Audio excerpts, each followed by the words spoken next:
Hi, and welcome to GCTV. I'm your host, Kayla Fox, and today in the studio we have fitness instructor Yawanda Thompson. Welcome back, Yawanda. Thanks, Kayla. It's so good to have you, and you're back from a cruise. Yes, I just got back from my favorite place, Aruba in Curacao. Had a ball. So jealous. I'm so jealous. So today I want to talk a little bit about, I guess, portioning, and like I've heard that you're supposed to do your meals backwards. So you have a really big breakfast, regular size lunch, and then a smaller dinner. Okay. So is that something that you should do? That's the standard to have meals, but with regard to a big meal, I would say no. We want all the meals to be small but frequent. Okay. So you want to get up and of course have breakfast because you want to break that fast, so it's the most important meal, so yes to that. And you want to have 3 to 5 meals, maybe 5 to 6, I'm sorry, 5 to 6 meals. So you have your 3 main meals and then you have your snacks still in between. Or you can just have 5 small meals throughout the day in order to keep the metabolism going. You don't want that metabolism to drop. Okay. So whenever you eat your first meal, 3 hours later, you're eating something else. And a meal doesn't look like what people think it looks like. Yeah, can you tell me like an ideal breakfast, lunch, and dinner? Yeah, even for breakfast, even if you had whole grains, you want to make sure you have your whole grains and replace them with your whites instead of white bread. We want to kind of pull back from that and have a whole grain bagel or a whole grain piece of toast, half of banana, maybe some peanut butter on it. It's really about food order and how you're eating. So you want to make sure you're getting your grain and your protein and your clean carb. And yes, that banana, whether it's half or whole, is a carb, and a lot of people don't know that. I didn't know that. Clean carb. Yes, fruits and vegetables are carbs, but clean carbs. Okay, so those carbs are okay. Yes, yes, it is. Okay, and speaking of carbs, another thing that I've heard from one of a personal trainer that I know, you're supposed to stop your carbs at 1 and have no meals later than 8. I've heard that a lot of people have these ways of eating and stopping at 1, but one size doesn't fit all. As I was speaking to you, you might have a person who works late. Like me, I'm up from 5 in the morning. I'm teaching students all the way to 10 at night. If I stop at 1, I don't have anything, no energy to pull from. And carb is our energy. It's just the same as gas to a car, fuel to a vehicle. So no, it's really about sitting with a fitness professional and letting them figure out what's your lean body mass, what's your fat mass, and then how many calories does Kayla need per day, how many does Yawanda, and that makes a big difference. How much muscle I have and you have is going to differ, so how much I should eat is going to differ, and how many times and how long in the evening. So the only thing that I would say be mindful about when to stop eating is whenever your last meal is, you really don't want to lay down to maybe an hour and a half later. That's the only thing, because you don't want to get acid reflux, and you want to allow the food, you want to be upright and allow the food to digest. When we're laying down, it's very hard for that food to digest appropriately. So you do want to wait at least an hour or 2 to lay down after your last meal. You decide when your last meal is. If you're supposed to have 1,700 calories a day, let's take it for that, and you've only had 1,400, and it's 5 o'clock, yes, you can have some more. You don't have to look at the clock and say, oh, it's 1, I can't have any more. See what I'm saying? It's about your total caloric intake throughout the whole day for Kayla. Okay, okay, I gotcha. And I know you just got back from vacation, and with the holidays coming up, it's kind of hard to, get something healthy because it's easy to, oh, I'm going to have this burger instead. Especially, I know when we went on our cruise, it seemed like there was burgers, pizza, and fries everywhere. All you can eat, all you can eat. And I'm glad I was on the cruise. I had a group of people that even on the cruise, and this is my suggestion, if you do cruise, it's very easy to come back 10 to 13 pounds bigger. I've had clients do that. And what we did was we implemented a fitness challenge. No pressure, but at least the group knew if they wanted to work out, there was somebody who was going to be in the gym or on top of the ship every day, and guess who that was? It was me. So I would run a little mini boot camp where I would meet people in the gym, and we worked out I worked out personally every day. Therefore, if I wanted to treat myself, I was not going to feel guilty about it because I know I'm eating a little bit different than I do at home because it's there. You paid for it. Treat yourself. Treat yourself if you've been clean the majority of the time. Go ahead and treat yourself when you're on the ship. And then guess what? Take the stairs. I didn't get on the elevator on the ship. Maybe once or twice I had to. And you have to wait forever for the elevator anyway. Yes, you did. So I walked. I was on the 11th floor and I walked every time. Made such a difference. Most of my friends came back. If anything, they lost weight. They didn't gain weight or they maintained their weight. Even if you maintain, that's a victory off of an 8-day cruise. Yeah, definitely. All you can eat. Yeah. Yes. And you can keep those things in mind too with the holidays coming up as well. Exactly. And I think we talked about in the last episode, you know the holidays coming, create a deficit for yourself. Right. So if you're only working out 3 to 4 times a day, you know you want to treat yourself, may mean that we're going to have to work out every day. Workout does not have to be grueling. It could be fun. It could be grabbing a friend and walking around a cul-de-sac. Yeah. That's what people have to keep in mind. They look at working out as a negative, but it can be a positive. Just take a stroll 30 minutes through your cul-de-sac. It's not a bad idea. Yeah, it works. Yeah. So what are you going to be showing us today? Do you have anything new? Yeah, today I'm still on, like the last episode I was talking about, lunch crunch. It's still about getting the most out of a short amount of time. You don't have to have an hour or two in the gym or at home. You can make these things work for you. So today I'm going to bring aboard the kettlebell. Okay. The kettlebell is a good device. It's been out for a long time. It probably got popular about the last 10 years. And what is so good about it is weight, it's strength training, but you have to use cardiovascular endurance at the same time. Yeah. So instead of lifting a dumbbell and then doing something cardiovascular, actually you're doing it at the same time because you got to control the swing on the acceleration and deceleration. Right. So your body is firing up all the muscles in one fell swoop. Okay. So that's the big thing about the kettlebell. We're going to run through some ladder drills. Okay. I'm going to hopefully have you jump in and just show you some basic moves, and that works for all ages as well. Okay, awesome. Well, like Yolanda said, I'm going to be joining her today. I'm a little nervous about it, but I'm excited to learn. So we're going to get to that now. Hey guys, welcome back to Get Fit with Gaston. I'm Yolanda Thompson, and I'm here with Kayla. And she's going to assist in me showing you the kettlebell workout today. Now, the kettlebell is a good tool, and a lot of people see it in the gym, and they wonder, what in the world is this, and what's the big deal about it? The big deal is you're going to be able to do strength and conditioning at the same time, as opposed to lifting weights and then jumping on a cardiovascular machine. Okay. You can get it here, all in one fell swoop. Because when we swing this kettlebell, it weighs 10 pounds. Now it goes up to 100 and more. You have to control it on the acceleration and the deceleration. What does that mean? I have to control it going down and coming up. Therefore, I'm firing up more muscle fibers to do that, to control it, and my cardiovascular heart rate is getting up. So first what we have to do is we have to make sure and be mindful we know the correct posture. Right. Okay? So the correct posture is we're still going to be in a squat, feet are shoulder width apart or further. Okay. When you go back, you're going to engage that TA. You're going to stick the glutes out, back behind the heel. Okay? And then you're going to come up. All right? You ready? All right, we're going to go down and then do a hip flexor. And you want to over-exaggerate squeezing the hip forward. And that's all it is with the kettlebell swing. Okay. You can time yourself, do them 30 seconds, or you can do 3 sets of 15 is your goal if you're going to do this, guys. We're going to shorten it for time constraints here. Okay, so we're going to start. Kayla. All right, you want to hold it at the top. You want to engage your TA. You want to pull those shoulders back. And we're going to go ahead and sit back in that squat and come forward. Good. Down. Now what I want you to be mindful, keep going, is that you're going to exhale as you come up. So that's when you blow it out. Good job. Good. 5, 4, 3, 2, last one, 1. How do you feel? Feels pretty good. But your heart rate got up, right? Yeah. Because you had to control it. So what we're going to do is superset it. Well, a good thing you can superset this, see, still using the same kettlebell, we're going to do what's called toe taps. So you can do that for 30 seconds. We'll cut it down, Kayla, for time constraints. Okay. And we're going to go and just going to hit your toes on the kettlebell for 30 seconds. And that's how you can superset those kettlebell swings with the toe taps. Are you ready, Kayla? Yep. Okay, go ahead. Toe taps.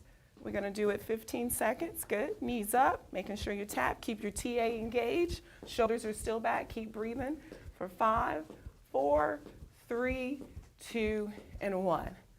Good. All right, we're already through 2 systems already, right? Right. And now we've worked the whole body. So moving on, we're going to do with a deadlift. So you're going to, excuse me, we're going to take this kettlebell again. We're going to squat, tap the floor, and come into your clavicles.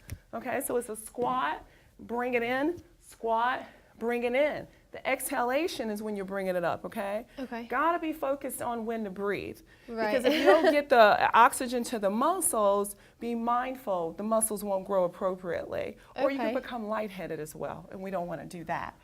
All right, you ready? No, we do Gauge not. that TA. Now this is just a squat down and tap and bring that kettlebell in towards your clavicles. Good.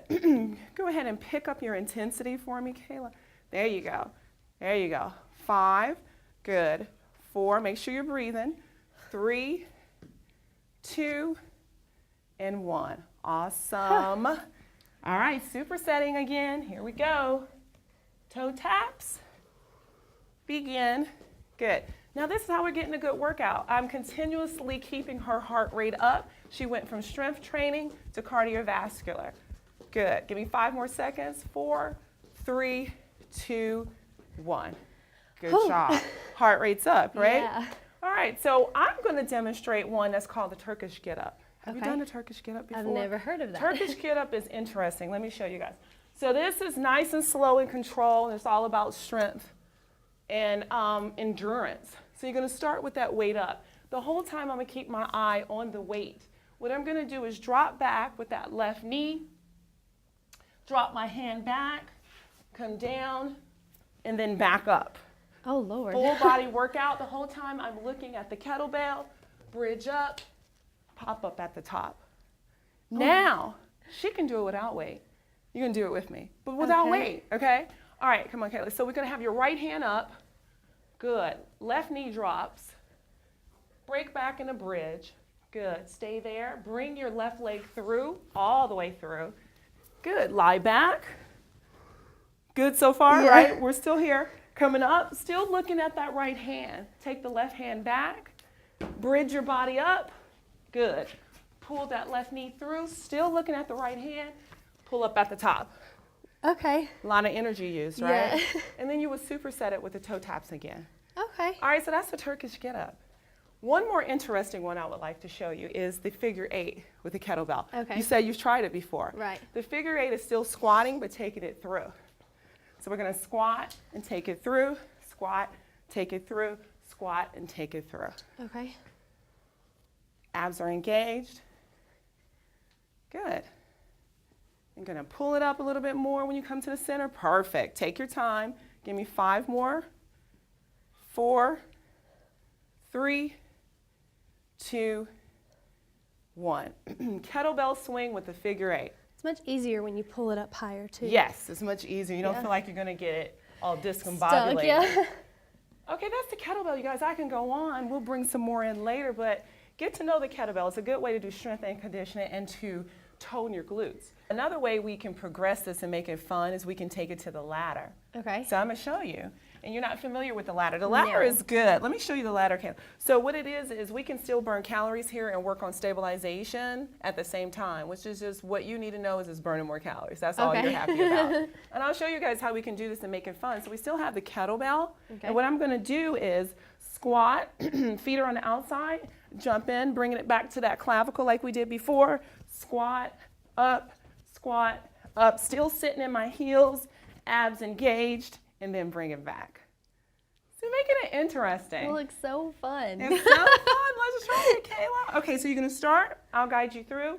Okay. First thing you're going to see, you're good already. All right, so you're in a squat, and then you're going to pop up and bring it to your, there you go. Okay. Keep going. Now squat, good. Exhale up, good. Squat, exhale, squat. And I want you to focus on, are you landing in your heels, Kayla? You're going to bring it back, same thing. You did awesome. I just want you to push in your heels. So you can bring it back from that end, same thing. Now this isn't Fairy Wanda, you only did it once. Squat, good. Don't you know trainers are not fair? Squat, good, pop up, awesome. Land in your heels, pop up, land in your heels, pop up. How you feel? Great. That's how you can make it interesting. Moving on, so we're going to superset that, and I'll do this one, I'll give Kayla a rest. And what this one is called, working the ladder drill, this is good for people who are athletes, or I've had 70-year-olds do this, and they've told me they're not falling as much. Okay, right, so it works on stability and balance. Basic one is called in, out, out. So I'm going to go in, out, out. I have to keep on the ball of my feet. That's all I'm focused on. And then I can come back and take it backwards. In, out, out. Now, will you do it that fast the first time? Maybe not. We're going to do it slow. Just walk it. I don't even want you to try to go fast. In, out, in, out, out, in, out, out, in, out, out. Good. So definitely a mind thing. It's a mind. Yeah. So when you're not used to stuff, guess what happens? You burn more calories. Bring it back. Now on the ball of your feet, pick up your speed. Look at Kayla go. I feel like a football player already. See, she said she feels like a football player. That's who uses this, football players. Yeah. And don't they look lean and good for the most part, right? Right. All right, I'm gonna up it. Watch this. It's called the Heisman. Speaking of football, Heisman. Out, in, out, in, out, in, out, in, out. Okay? I'm gonna do it slow again. In, out on one foot. But when you speed it up, that's what it looks like. Looks like a dance move. Woo! Start on the outside. Okay. Here. Okay, we're gonna walk it. We're gonna walk it. Right in, right out. Good. Left in. Good. Got it. Look how quick she is. You gotta get it that first time. Awesome. Okay, now. That's it.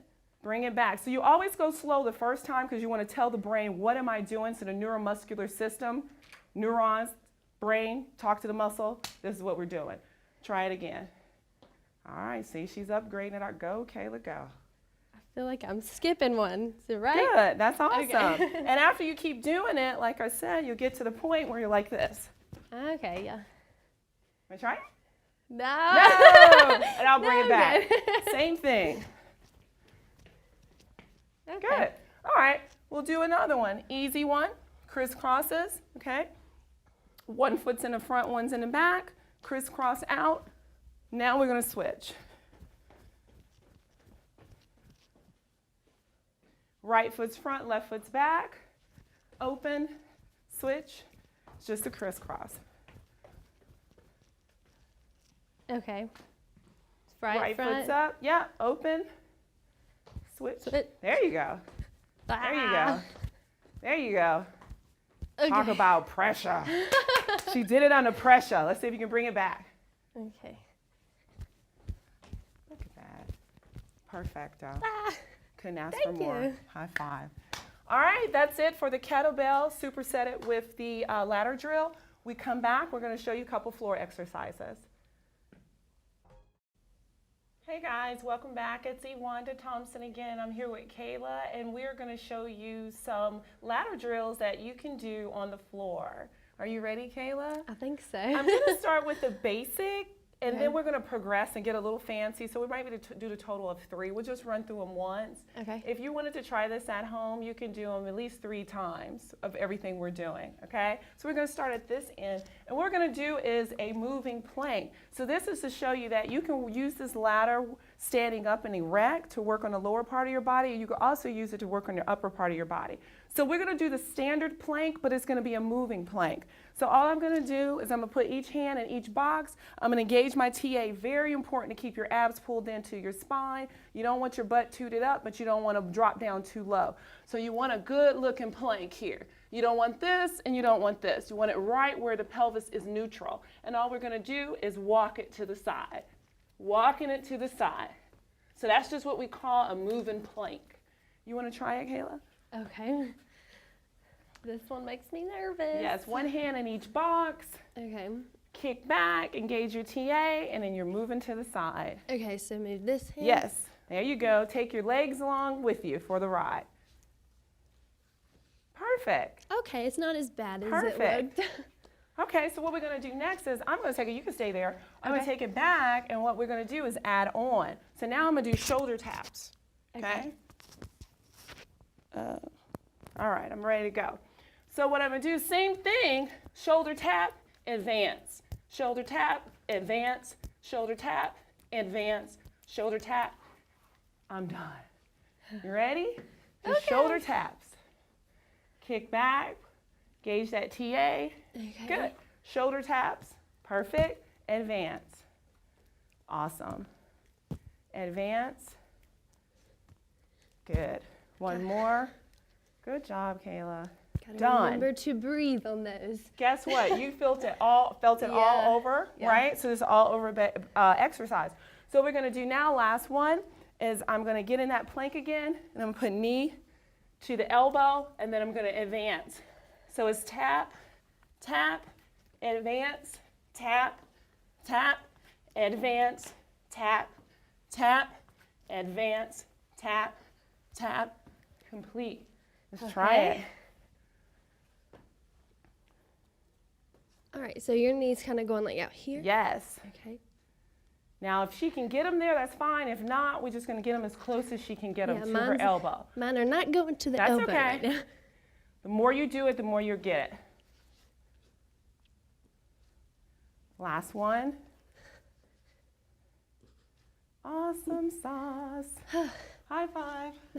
Okay, that's it, you guys. That's it for today. We showed you kettlebell. How'd you like those kettlebells? That was really nice. That's something I could do at home too. So. And the ladder, if you can get the ladder. Now the ladder, you may have to go online and order the ladder, but it's worth it. They may run you about $100. Thanks for joining us today, guys. If you want to look me up, you want to work out with me, again, my name is Iwanda Thompson. I'm actually on Facebook, fit4YOU, or you can look me up under Iwanda Thompson, or hit me up on my website, fit4YOUtrainer.webs.com. Thanks, guys. Thanks, Kayla. No problem.